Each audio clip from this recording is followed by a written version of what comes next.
udělali vždycky 2 páry kroužek. Takže si prosím postavte vždycky 2 páry vedle sebe a chytnete se do kroužku, ne do. Když tak tancujte, jestli chcete tancovat, to nevadí, tak tancujte.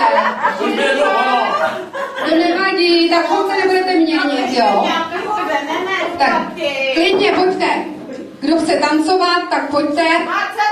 Kdo se bojí, tak si to teď okoukne a potom si to zkusí.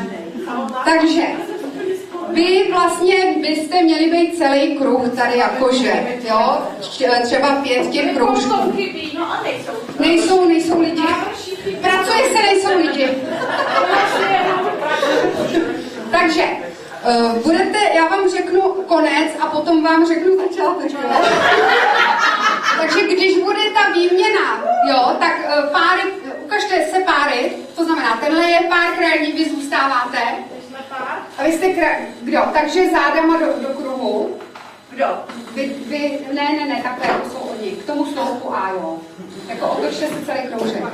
Celý kroužek, tak, dost. Jakože jste v kruhu velký.